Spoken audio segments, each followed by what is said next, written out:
Olá, galerinha! Tudo bem? Que saudade de vocês! Como é que vocês estão? Espero que vocês estejam bem, né? Estou eu aqui, ó, professora Patrícia, com mais uma aula de história para a gente aí, né, ganhar o conhecimento, mais informação, né? Isso aí. Bom, pessoal, pareço que estou feliz, mas eu não estou tanto não, tá? O que me deixaria mesmo feliz é se eu tivesse aí com vocês na sala de aula, né, hoje aqui, né? Mas enfim, ainda estamos, né, nesse isolamento. Pode parecer que não, né? Muitas pessoas já estão aí, né, deixando um pouquinho de lado esse isolamento, mas nós devemos levar isso à risca, tá? Que isso é muito sério, tá, pessoal? Então a gente tem que ter muito cuidado, tá? Se você precisa sair com o seu responsável, use máscara, tá? Faça a higienização das suas mãos, usem álcool gel, sempre que possível estejam tendo esses cuidados, tá? Porque é muito importante, sim, tá? Bom, enquanto a gente não pode estar pessoalmente, nós, né, juntinhos aí, estamos aqui com as nossas aulas, tá? Quem sabe semana que vem eu volto com a aula ao vivo, tá? Eu vou ver aqui como é que tá indo, porque internet, né, é uma coisa que a gente não pode contar muito. Enfim. Bom, pessoal, hoje nós estamos iniciando o nosso terceiro bimestre, é isso aí, tá? Eu acredito que você já esteja com o seu livro 3, tá? Porque parece que foi marcado. Teve uma mamãe até que falou comigo, né, que tinha dia e horário específico para você marcar, para você estar indo buscar o seu livro lá na secretaria, tá? Então vamos fazer o seguinte: quem tem o livro, vamos iniciar no módulo, se eu não me engano, é 15. Deixa eu olhar aqui. Nossa, módulo 15, a colonização portuguesa na América, estruturação administrativa e econômica. Ainda é uma continuação do que nós estávamos vendo já lá no nosso livro 2. Bom, pessoal? Bom, hoje nós temos um tempo de aula e quinta-feira nós temos outro tempo de aula, tá bom? Então, no tempo de aula de hoje, a gente vai iniciar aqui no nosso livro, tá? Eu vou começar trazendo esse slide para vocês, falando um pouquinho das capitanias hereditárias, que é o que nós vamos falar aqui no nosso módulo de hoje, tá? O que foram as capitanias hereditárias, para que elas serviram, enfim, né? Então, deixa eu ir aqui para a gente dar início. Capitanias hereditária, colonização do Brasil nos primeiros 30 anos. Isso aí, galera, eu já havia falado com vocês a respeito disso, né? Quando nós iniciamos, né? Nós estávamos ainda no livro 2. Eu falei para vocês, né, que quando Portugal ele chega aqui no Brasil, né, Cabral, com toda a sua frota, ele vem com o escrivão Pero Vaz Caminha, onde ele escrevia os relatos, ele viu a terra e, a priori, no primeiro momento, ele não visualizou nenhum tipo de riqueza, né, propriamente dita. Então, nesses primeiros 30 anos, Portugal ele não vai ter muito interesse nessa nova terra aqui, ó, descobriu, né? Ele não vai ter muito interesse, porque na verdade os olhos de Portugal estavam voltados para o comércio com as Índias. É isso mesmo, pessoal. Estava voltado para o comércio com as Índias, né? Que era um comércio bastante lucrativo, onde eles compravam algum tipo de temperos, especiarias para revender lá na Europa e o lucro era exorbitante, era um lucro tremendo. Então, nesse primeiro momento, a gente não vai ver o interesse por parte, né, dos portugueses em querer. Então, olhando aí no nosso slide, eu coloquei: Portugal não tinha um projeto colonial para essas terras recém-descobertas, né? E o comércio com as Índias era mais lucrativo. Então, esses primeiros 30 anos, de 1500 a 1530, 1532 mais ou menos, ele foi marcado apenas pelo extrativismo do pau-brasil, que é a exploração do pau-brasil, pelas expedições frustradas em busca de ouro. Algumas expedições, pessoas vieram, né, procurar assim pelo litoral, né, ouro e não acharam, e pela defesa do território contra os franceses, que a todo momento cobiçava, vinha aqui roubar, querer pegar terra que eu falo assim, ocupar a terra, querer traficar o pau-brasil. Enfim, então ele promoveu algumas expedições, né, para controlar, né, lembrando que o nosso litoral é muito grande, então realmente não tinha como os portugueses, né, propriamente dito, tomar conta de 100% do nosso litoral, como nesse período a gente vai ver realmente que vai haver invasões francesas, tá? Prosseguindo aqui. Ai, gente, tá. Esse mouse tá me deixando na mão. Colonização do Brasil nos primeiros 30 anos, né? Bom, a gente veio uma carta chamada Carta Régia de Dom Manuel I, que vai dar em 1503 ao cristão novo Fernando de Noronha. Olha aí, gente, o nome daquela ilha que tem lá, né, lá no norte, né? Ele vai dar um contrato de exploração do pau-brasil. Tá? Em 1532, Martim Afonso de Souza ele vai vir para cá e vai acabar fundando a primeira vila. Lembrando que nessa época nós não falávamos estado, município, tá? Bairro. As localidades eram denominadas vilas, tá? E o Martim Afonso de Souza ele vai fundar a primeira vila, tá? E essa vila vai se chamar Vila de São Vicente, tá?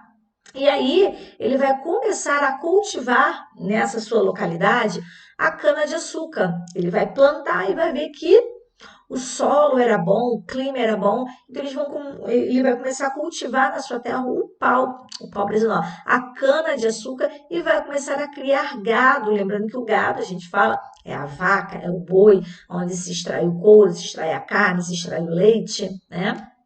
E aí, em 1534, ele vai para as Índias e vai deixar a sua esposa aqui na Vila de São Vicente, né, Ana Pimentel. Ela vai ficar como uma procuradora, onde ela pode resolver todos os problemas em nome do seu esposo, né? E aí ela vai revogar a ordem do marido e ela vai permitir a entrada de colonos no sertão e na ocupação de Piratininga. Lembrando que Piratininga é o local que hoje fica São Paulo. Tá? Então, ela vai permitir que alguns colonos entrem, né? São Vicente fica mais ou menos num pedaço que hoje seria um pouco Rio de Janeiro e um pouco São Paulo.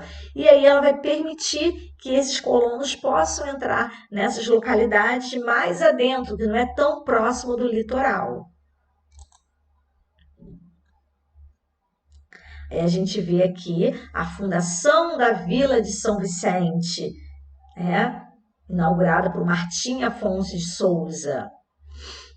Colonização do Brasil, as capitanias hereditárias. Galera, capitanias vai ser o nome, né? O que acontece? As vilas eram o que hoje seriam alguns bairros, tá? E o estado, o que hoje é estado, vai se chamar de capitania, um grande pedaço de terra. O que acontece? O rei de Portugal, ele não tinha dinheiro para investir nessas terras. Ele precisava investir, ele precisava ocupar essas terras, precisava fazer essas terras progredir, precisava habitar essas terras. E aí ele não tinha dinheiro, precisava de muito dinheiro para fazer isso, mesmo que o Brasil é muito grande, né? Mesmo que o pedaço do Brasil não fosse o que é hoje. Então, ele vai criar o sistema de capitanias hereditárias, que ele já tinha utilizado esse sistema lá nas suas colônias no continente africano. E como isso deu certo, ele falou assim, poxa, vou usar esse sistema de capitanias hereditárias também no Brasil. Como que era esse sistema? Ele doava um pedaço de terra, uma capitania, para uma pessoa de elite, uma pessoa com dinheiro, geralmente alguma pessoa portuguesa, né? E essa pessoa, ela vinha, ela se tornava dono, se chamava donatário. Ela era dona, né? Ele era dono desse pedaço de terra, mas ele não poderia vender essa terra para ninguém. Essa terra seria dele e essa terra seria hereditária. O que é algo hereditário? É algo que passa de pai para filho e assim sucessivamente. Então, essas terras estavam sendo doadas, como para o senhor Joaquim, você é dono desse pedaço de terra, dessa capitania. Você não pode vender, você agora é o donatário. As suas terras podem ficar para os seus filhos vão passar para os seus netos vão passar para os seus bisnetos, e assim sucessivamente, tá? E esses donatários tinham direitos e deveres, que nós vamos ver daqui a pouquinho. Um dos direitos era fazer essa terra prosperar, habitar essa terra, defender essa terra contra invasores, né? Enfim. Bom, a gente vai ver aí alguns empreendimentos, né, em São Vicente que não se mostraram tão lucrativos. A gente vai ver o rei Dom João III, que vai decidir que esse sistema de capitania seria ideal para o Brasil em 1534. Porque, como eu disse para vocês, esse sistema de capitanias ele já tinha dado certo lá, né, nas ilhas de Cabo Verde e Madeira, né? Mas acabou sendo fracassado em Angola e na ilha de São João, tá? No próprio Brasil. Vamos prosseguir aqui.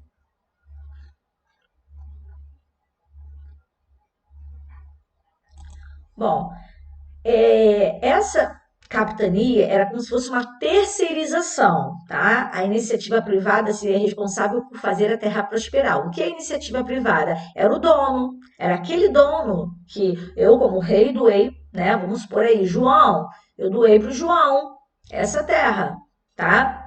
Então, ele agora é dono. Então, ele é o dono privado dessa terra. Então, isso é iniciativa privada. Então, João, você, João, é o novo donatário dessa terra. Você precisa habitar essa terra, levar pessoas para morar, você precisa fazer prosperar essa terra, ver se ela tem algo útil para poder cultivar nessa terra. E você também tem que fazer a defesa dessa terra. Você tem que defender essa terra contra possíveis invasores. Bom, aí como a gente está vendo, o litoral ele vai ser dividido entre o Rio Amazonas e São Vicente em 12 capitanias hereditárias, variando entre 30 e 100 léguas, mais de extensão indefinida para o interior. As 4 capitanias situadas entre a Paraíba do Norte e o Amazonas não foram ocupadas durante o século XV. Prosseguindo aqui. Aí nós temos, né, a capitania, as capitanias hereditárias, né? Foi um mapa da época. No nosso livro a gente também tem esse mapa um pouco maior para você visualizar, tá? E a gente vê que tem uma linha aí no meio, que é a linha do Tratado de Tordesilhas, tá? Que divide as partes partes que é de Portugal e partes que é da Espanha, tá? E aí, cada donatário recebeu uma carta de doação. Essa carta de doação significava que o donatário agora seria o dono, entre aspas, né? Porque ele não podia vender. Como é que eu sou dono de uma coisa e eu não posso vender? Então, na verdade, eu não sou dono nada, eu sou um dono otário, né? Donatário, olha só.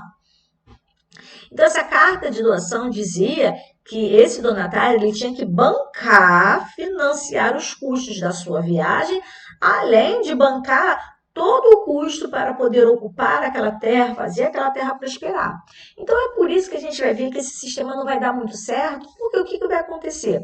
Vão ter capitanias que não vão conseguir prosperar, né? A gente, além disso, vai ter ataques indígenas, então vão ter donatários que não vão conseguir controlar esses ataques indígenas, né? É muito dinheiro gasto e a terra muitas das vezes não tem um solo fértil, então eles não vão conseguir fazer essa terra prosperar e algumas vão dar certo e outras não vão dar certo.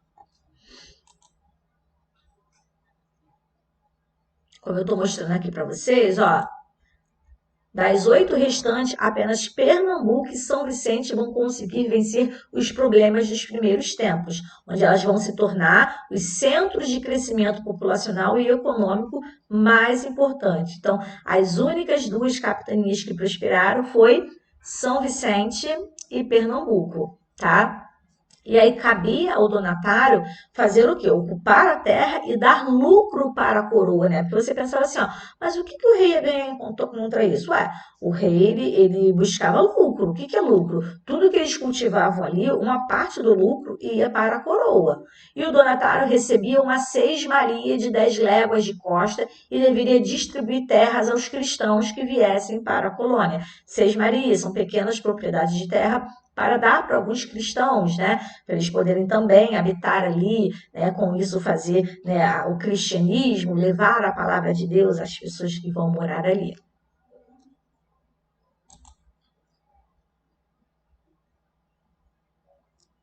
Aqui, ó. Ao chegando aqui nessa nova terra, né, o donatário, né, ou o capitão donatário, né, ele trazia dois documentos. Uma era a carta de doação e a outra era foral. O que eram esses dois documentos? A carta de doação, ela confirmava a posse, dizendo ali que o senhor Pedro Henrique das Couves Farinha, ele era o dono daquela terra, né, e não tinha direito de vendê-la, por mais que fosse um capitão donatário, tá?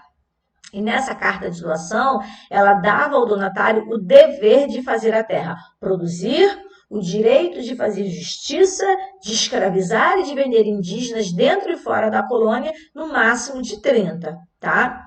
E os nativos que estavam ali precisavam ser capturados mediante uma guerra justa, né? Ou legítimo comércio. O que é uma guerra justa? Você guerrear, né? Para que ele trabalhe para você. Ele dizia que isso seria uma guerra justa, ou até mesmo você querer evangelizá-los, né?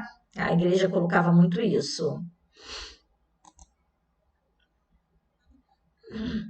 Aqui a gente vê uma primeira página da carta de doação da Capitania de Pernambuco para um dos donatários, que foi o Duarte Coelho.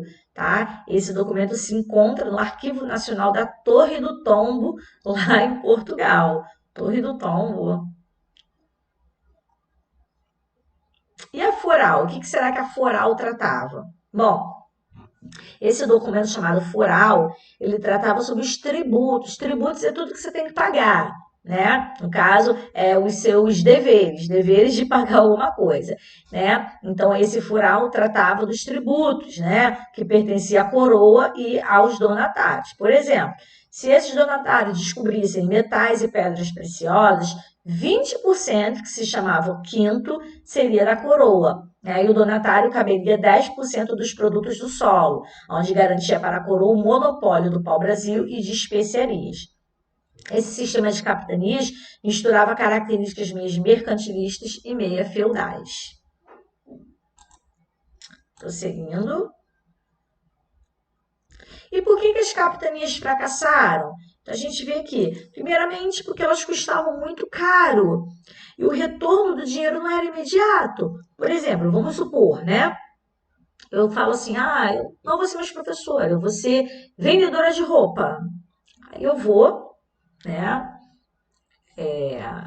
numa dessas localidades que vendem roupa e vou investir.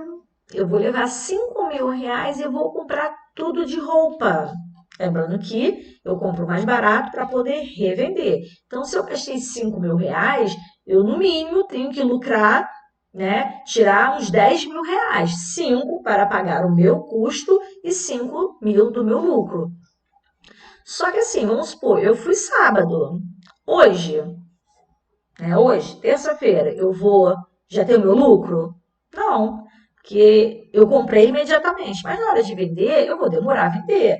Vai vir a Mariazinha aqui, vai comprar 2 peças, né? Aí, daqui a 2 dias, né? A mãe da Mariazinha gostou, vai vir, vai comprar mais uma peça. Então, o lucro não é um lucro imediato, é um lucro que você vê ao longo prazo, que a gente chama. Então, vai acontecer mais ou menos isso nas capitanias hereditárias também.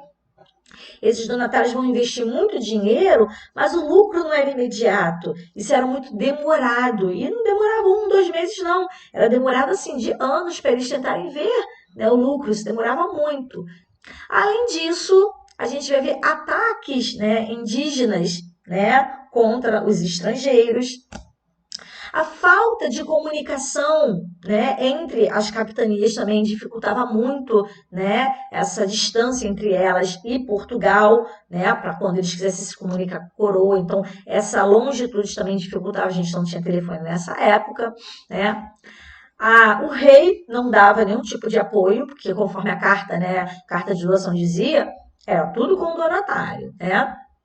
E muitos donatários tiveram muita dificuldade de se adaptar àquela vida, àquela localidade, àquele clima, àquela nova vida.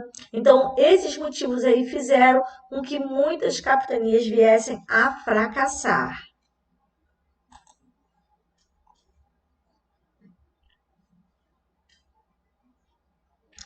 Deixa eu ver aqui. Bom, e aí como esse sistema acabou fracassando, a coroa teve que pensar numa nova maneira de administrar. Aliás, né, duas prosperaram, que foi a capitania de São Vicente e Pernambuco, mas as demais não. E aí o rei lá de Portugal vai pensar assim, poxa, eu preciso ver uma forma de ter uma administração lá no Brasil. E aí ele vai criar um novo sistema, que vai se chamar o sistema de governador geral. Como hoje nós temos aqui, nós temos, né, um prefeito, nós temos um governador, que é um poder centralizado para poder coordenar toda essa região, tá? E aí, como esse sistema de capitanias não funcionou como a metrópole esperava, né? A metrópole é Portugal, ele vai nomear uma pessoa para governador geral. E esse vai ser Tomé de Souza, em 1548, tá? O caráter hereditário de passar de pai para filho, né, dessas capitanias, ele foi extinto mais lá para frente, em 1759, quando o Marquês de Pombal ele esteve aqui no Brasil, né, ele vai começar a fazer alguns tipos de governo aqui, tá? E aí, em 1821, né, o nome de capitania vai ser tirado e vão nomear essas localidades como província, que é como se fossem os estados. Bom, a gente encerrou o nosso slide aqui, então agora eu vou aqui para o nosso livro, né? Vamos lá, iniciar aqui o nosso livro, deixa eu ver aqui a página do 125, escrevam aí aula. Hoje é dia 4, aula 4, né, de agosto. Coloquem aí, abram aí o livro.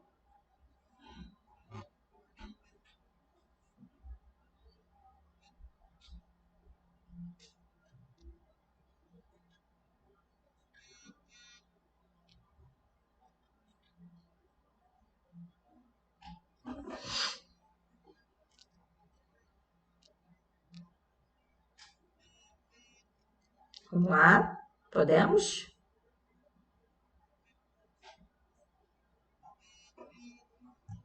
Bom, vamos aqui. Deixa eu descer isso aqui. Vamos para relembrar. Deixa eu aumentar um pouquinho aqui. Opa.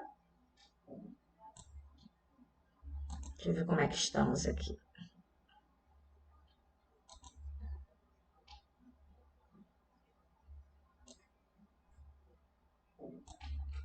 Vamos lá, galera. Vamos sublinhar comigo aquilo que for importante, tá? Para relembrar, como a gente já viu, né, nos módulos anteriores, que foi no livro 2, tá? A gente estudou sobre a chegada desses portugueses aqui no continente americano, nas terras hoje que nós, né, chamamos de Brasil, e a gente viu o encontro, né, de culturas entre os indígenas e os europeus, tá? E aí, embora o rei, né, de Portugal ele tivesse instruído Pedro Álvares a navegar em direção ao oeste, né, para verificar as terras, ele não tinha um projeto de colonização, que na verdade ele nunca pensou em encontrar um local para colonizar, né? Foi mais ou menos um acaso do destino. E aí, entre os anos de 1500 e 1532, né, os portugueses mantiveram-se poucas vezes, né, apenas no litoral, onde estabeleceram algumas relações de escambo, onde eles trocavam produto com os indígenas, né? Eles propuseram algumas feitorias, que eram locais de armazenamento, entre postos comerciais, tal. E esse período, como nós vimos, foi chamado como período pré-colonial, que foi o período que Portugal ele acabou não colonizando. A efetivação da colonização vai vir após 1532. Então, isso aí nós já vimos lá no livro 2, quando a gente falou um pouquinho sobre a colonização portuguesa aqui no Brasil. Vamos lá, para aprender, olha aí as capitanias hereditárias, como eu disse para vocês que nós iríamos ver aí no nosso livro, tá? Eu tampei um pouquinho aqui, mas acho que não vai influenciar o que eu acabei tampando não, tá? Meu rostinho aqui, tampando aí o... Tá escrito assim, né? O título aí, A Estrutura Política da América Portuguesa, de 1532 a 1808, tá? Então, a gente vai ver aí, né? Deixa eu já pegar aqui a mãozinha aqui, ó. A gente vai ver que a partir de 1532 que vai ter início a colonização da América Portuguesa. O que é a América Portuguesa, gente? É aqui, as terras que formam o Brasil. Isso é a América Portuguesa. Falou em América Portuguesa, lembrou nas terras que hoje formam o Brasil, tá? E aí o que vai acontecer? 30 anos praticamente já tinha se passado, né, em que os portugueses já tiveram vindo aqui, começaram a vir fazer explorações da nossa terra, então já tinham se passado algum tempo, né? E aí o que a gente vai ver? A gente vai ver que aos poucos aquele comércio com as Índias começou a decair, como está escrito aí, né? O declínio do comércio com as Índias, né? E além disso, os espanhóis começaram a achar metais preciosos, né? Nas terras da parte da Espanha, né? E aí também existiam muitos ataques estrangeiros aqui no litoral brasileiro. Isso vai, o rei de Portugal vai pensar assim, o Dom João III, né? Poxa, eu preciso efetivar a colonização nas minhas terras lá na América para eu garantir a posse dessa terra. Então, o objetivo dele, a partir de 1530, vai ser ocupar. Qual o objetivo? Garantir a posse do território. Olha eu sublinhando aí, ó, para vocês, ó. Sublinhei aí, ó, que esse era o objetivo. Quando Dom João pensa assim, né? Dom João III, poxa, tá tendo ataque, estão explorando, os espanhóis já acharam metais preciosos, eu preciso efetivar. E aí ele vai pensar nessa forma e vai pensar no que ele vai fazer. E aí ele vai achar assim, poxa, em algumas possessões minhas na África, eu fiz as capitanias hereditárias e algumas vezes deu certo. Então, acho que eu vou fazer isso aqui também, tá? Então, o que era o sistema de capitanias? Está escrito aqui, ó. Consistia na divisão do território em partes que seriam doadas a indivíduos escolhidos diretamente pelo rei. Gente, quando eu falo doadas, esse doadas aí, eu colocaria até entre aspas. Porque como é que eu dou uma coisa para você e você não pode vender? Então não é seu, né? Eu até brinco que a palavra donatário parece um pouco dono otário, né? Porque de dono ele não tinha nada, né? Então, qual era a proposta que está escrito aí? Tá? Elas eram doadas, mas que elas teriam que ficar dentro da família que recebia, mesmo após a morte do dono. Né? Ele ia ser hereditário. O que é algo hereditário? É passado o quê? De pai para filho. E essa maioria das doações foi feita para a nobreza, né? Lá de Portugal, né? Nobres, funcionários que tinham enriquecido, né? Devido à expansão marítima. Tal. Então, não era doado para qualquer um, não. Né? A pessoa tinha que ter dinheiro para poder investir nessa terra. Olha aí as capitanias. Existem capitanias, né, que tem nomes que até hoje em dia, ó, Maranhão, existe esse nome até hoje, Ceará, Rio Grande, no caso, seria do norte, né? Pernambuco, Itamaracá, tem uma cidade lá do Nordeste chamada Itamaracá, né? Não um estado, né? Bahia, de Todos os Santos, existe até hoje, né? Ilhéus, que é uma localidade na Bahia, Porto Seguro também na Bahia, Espírito Santo ainda existe até hoje, né? E aqui mais ou menos no Rio de Janeiro a gente tem São Tomé, São Vicente, Santo Amaro, outro São Vicente e Santana. Né? Então, e essas eram as partes, né, das capitanias hereditárias que nós tínhamos aqui, tá? Subindo aqui. Bom, como está dizendo aqui, eu vou sublinhar esse outro parágrafo aqui, que fala que a coroa portuguesa achou que isso seria muito vantajoso, né, fazer esse sistema de capitanias hereditárias, né? Porque se o rei tivesse que trazer pessoas para morar aqui, fazer essas terras progredirem, isso ia custar muito dinheiro do bolso do rei, né? Teria muitos gastos, né? E aí ele fazendo essa divisão e doando para os capitães donatários, cada capitão donatário teria a sua função de fazer essa terra prosperar, de habitar essa terra, né, de cultivar e de explorar e proteger essa terra, tá? E de acordo com essas determinações, esses donatários, qual era a função dele? Ó, aqui, ó, vou sublinhar aqui, ó, povoar o território, dividir a terra em sesmarias e doar aos colonos, cobrar impostos e nomear funcionários e também aplicar a justiça. Está escrito aqui do lado. O que eram sesmarias? Eram lotes de terra doada ao colono com o objetivo de desenvolver atividades econômicas que fossem lucrativas. No caso, plantar ou fazer algum extrativismo, né, procurar algum bem precioso. Então, essas sesmarias seriam mais ou menos os bairros, né, podemos dizer assim. Bom, só que com o tempo passou, o governo começou a perceber que houve um pouco de desinteresse por parte dos donatários, né? O que que acontece? Muitos acabaram desistindo desse empreendimento. Aqui, ó, muitos acabaram desistindo por quais motivos que nós vimos lá no nosso slide. A gente vai ver, ó, a distância, qual foi o motivo? Ó, a distância com Portugal, o tamanho do território, ataques indígenas, né? Então, juntando todos esses problemas, né, acabou fracassando esse sistema de capitanias hereditárias, a não ser duas que prosperaram. Olha as duas capitanias que prosperaram aqui, Pernambuco e São Vicente, que progrediram. Na verdade, essas duas capitanias elas vão progredir graças ao cultivo da cana-de-açúcar, galera. A cana-de-açúcar, eles vão cultivar, né, a cana-de-açúcar nessa localidade, né? O solo vai ser muito bom, o clima, e a cana-de-açúcar é que vai fazer, né? E também a criação de gado vai fazer essas duas capitanias prosperarem. Prosseguindo aqui, aí a capitania de São Vicente, que hoje seria a Baixada Santista.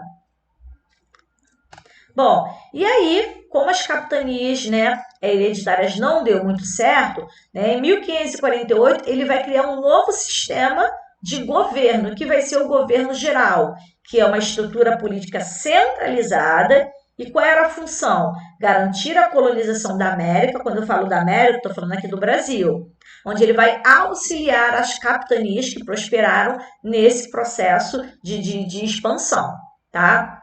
E aí, o governador geral não poderia ser qualquer um, ele era escolhido pelo rei, tá? O rei escolhia, tá? Alguém que tivesse uma liderança para administrar a colônia e também essa pessoa tinha que ter funções militares e funções também judiciárias, tá? E a gente vai ver aqui que dentro dessas capitanias existiam as vilas, né? Onde tinha um poder local que era exercido pelas câmaras municipais, que eram compostas por homens bons, que em geral que eram o quê? Os grandes proprietários de terras ou comerciantes, tá? Qual era a função dessas câmaras municipais, né? Discutir e solucionar problemas que ocorriam no cotidiano, né? Além disso, fiscalizar o abastecimento de alimento e de higiene das vilas. Tá? Então, essa era a principal objetivo dessas câmaras municipais, mais ou menos como existe hoje, né? Onde tem os vereadores que têm que ver o anseio da população. Bom, e aqui a gente tem um pequeno texto falando um pouquinho que durante algum tempo nós tivemos a invasão francesa aqui no Rio de Janeiro, que não era Rio de Janeiro ainda, tá? Bom, como você pode ver aqui, no início do século, né, 16, não eram só os portugueses que tinham alguma relação de troca com os indígenas, não, tá? No período pré-colonial, que foi aqueles primeiros 30 anos, alguns franceses acabaram vindo para algumas partes aqui do Brasil e fizeram aliança com os indígenas, né? E começaram também a explorar o nosso território, fazer escambo com esses indígenas, tá? Como a gente pode ver aqui, em 1555, alguns franceses criaram uma colônia bem próxima à Baía de Guanabara, aqui no Rio de Janeiro, tá? Construíram também um forte e dominaram essa região e nomearam de França Antártica. Olha só, né? O objetivo, né, desse forte que eles construíram era proteger o território deles, o território francês deles aqui no Rio de Janeiro, contra invasores. Gente, eles próprios eram invasores e eles queriam proteger a localidade dele contra invasores. Olha só, né? E também tinha interesses religiosos, gente. Os franceses também possuíam, olha aqui, ó, interesses religiosos, pois nesse período, lá na Europa, né, muitos, né, religiosos estavam em guerra, católicos e protestantes estavam em guerra. Então, o que eles faziam? Esses protestantes vinham morar nessa colônia, nessa França Antártica, para fugir, né, dos cristãos, né, dos católicos que estavam perseguindo as outras religiões. Então, a gente vai ver o almirante Coligny, que vai fundar essa colônia, né?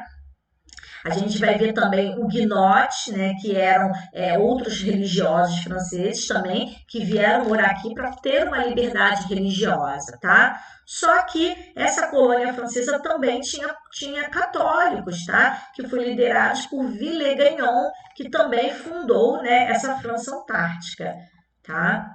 E o que vai acontecer, como está dizendo aqui? Logo, logo vão ter vários problemas, né? A gente vai ver nessa França Antártica também, né, uma disputa interna, né, por questões religiosas, né? Vamos ter lá os calvinistas, né, contra os católicos e vice-versa, enfim, isso vai contribuir para um enfraquecimento dessa colônia francesa aqui no Rio de Janeiro. E eles vão ficar receosos, né, da presença desses franceses aqui, né, e aí o governador-geral da época, que vai ser o Mendes Sá, vai fazer um plano para poder expulsar esses franceses daqui do Rio de Janeiro, ainda não se chamava Rio de Janeiro, tá?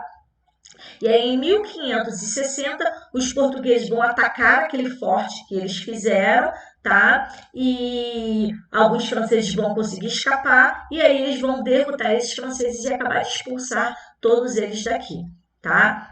Alguns anos depois, outra expedição, né, comandada por Estácio de Sá, vai conseguir definitivamente expulsar esses franceses daqui, tá? E vai garantir a posse dessa região. E vai aproveitar e vai fundar, aonde era a França Antártida, bem próxima da Baía de Guanabara, eles vão fundar uma cidade com o nome São Sebastião do Rio de Janeiro, em homenagem ao rei de Portugal, Dom Sebastião, que é o Rio de Janeiro que a gente conhece.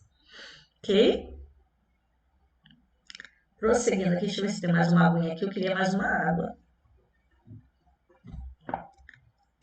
Né? E vamos ver qual foi o papel da igreja nesse processo de colonização, né? Como nós já vimos, né? A igreja, ela precisava se expandir, ela precisava ganhar novos fiéis. Então, nessas expedições de colonização, ó, chegou minha água aqui.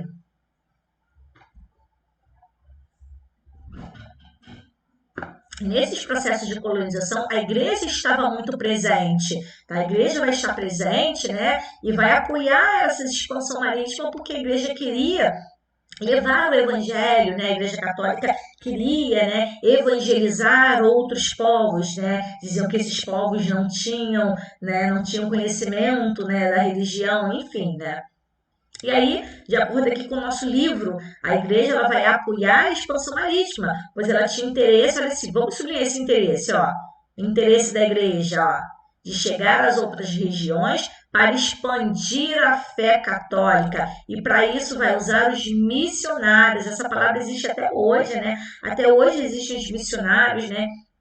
Que viajam para outros, né, continentes, né, outras regiões, para poder ajudar de todas as formas e levar também a palavra de Deus até essas pessoas, tá? A intenção é o objetivo de converter os nativos ao cristianismo, que é o catolicismo, né, a religião deles. Ok? Prosseguindo aqui. Né? Bom, esses jesuítas, que eram os professores cristãos, né, eles acabavam condenando a vida que os indígenas levavam, né? Dizia que era uma forma de vida pecaminosa. Por quê? Os indígenas não usavam roupa, né? Tinha um modo de vida super diferente dos europeus, né? E aí, o que esses jesuítas vão fazer? Eles vão ensinar a doutrina cristã para esses indígenas por meio da catequese. A catequese, né, é o ensinamento, né, da história da Bíblia, né, os ensinamentos sobre a palavra de Deus, né, e com isso eles vão impor a sua cultura, eles vão tentar apagar a cultura indígena e impor a sua cultura sobre esses povos, tá? E a partir disso, a gente vai ver muitos jesuítas aprendendo as línguas nativas, né? A língua tupi, a língua guarani, com a intenção de poder se comunicar melhor com esses indígenas e evangelizá-los, né? Outra estratégia que vai ser, né, utilizada por esses jesuítas vai ser aqui, ó, a criação de aldeamentos locais, que vão ser denominados missões, que vai ser destinada a reunir indígenas para realizar atividades ligadas à catequese, né, longe do contato desses colonos, né, onde eles não podiam ser escravizados, né. e também havia as missões itinerantes, né, onde os jesuítas percorriam o interior para encontrar outros, né, povoados de indígenas. Bom, aqui embaixo, aqui, ó, vale ressaltar que, embora a igreja, né, e a coroa recorressem a inúmeras estratégias para controlar esses indígenas, né, eles próprios buscaram resistir àquilo que lhe era imposto. Então, os indígenas, eles não aceitaram passivamente, eles não foram pacíficos, tá? Eles, a todo momento, eles tentaram resistir.